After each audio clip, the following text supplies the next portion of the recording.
जनता की ये भूमिका है कि हमारा वोट अब बैलेट पे होना चाहिए, मशीन में नहीं होना चाहिए। ये जनता की भावना है और वही भावनाओं को लेके मार्केटवाड़ी में जिस तरह से लोगों ने मॉक पोलिंग करने की भूमिका ली, खुद का कंट्रीब्यूशन वहां के लोगों ने किया, लेकिन चुनाव आयोग और राज्य की सरकार ने पुलिस के दबाव के आधार पर उनके बूथ कैप्चरिंग कर लिया, उनके ऊपर गुन्हे दाखिल कर लिया। आखिर तुम लोगों के अधिकार का हनन कैसे कर सकते हो?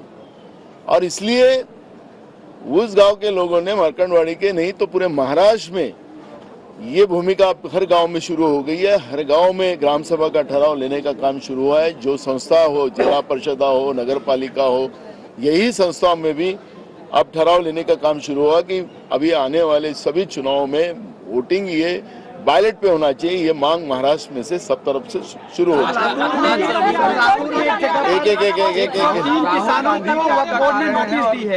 एक सवाल। और महाराष्ट्र के नेता जो कांग्रेसी नेता है वो कब मार्केटवाड़ी जा रहे हैं क्या? देखो, हमने हमारा एक जत्था जाके आया है, हमने वहाँ के पूरे डिटेल्स लिए हैं, वहाँ के लोगों की भावनाओं को हमने समझा है। हमारे राज्य के प्रवक्ता अतुल लोंढे जी और उनकी एक टीम मार्कंडवाड़ी जाके आ गए हैं।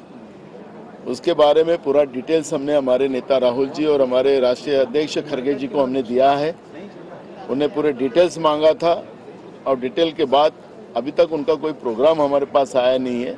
जैसे ही प्रोग्राम आएगा तो हम आपको खबर करेंगे। सर, लातूर में वक्फ बोर्ड ने 103 किसानों को नोटिस भेजा है, सर क्या कहना चाहेंगे सर? वो किसान ऐसे हैं जो जनरेशन से उस जगह पर खेती करते आए हैं और अब वक्फ बोर्ड जो है वहाँ पर अपना अधिकार जमा रहा है, इसे कैसे देखते हैं और क्या कहना चाहेंगे? देखो, ये स्थिति किस आधार पर वक्फ बोर्ड ने नोटिस भेजा है, क्या उनके अधिकार है क्या नहीं है, इसकी डिटेल मेरे पास आज अभी नहीं है।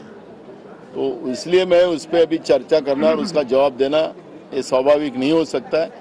मेरे पास डिटेल में मंगा लेता हूँ। अगर किसानों की ज़मीन है, वह खेती करते हैं और उनकी ज़मीन अगर वक्फ बोर्ड अपने कब्जे में लेना चाहते हैं, अगर 7/12 इनका किसानों का होगा, उनकी मालकियत होगी, तो यह वक्फ बोर्ड को वक्फ बोर्ड नहीं कर सकता। लेकिन मेरे पास डिटेल नहीं है तो उस पर अभी मैं कोई वक्तव्य नहीं करूँगा।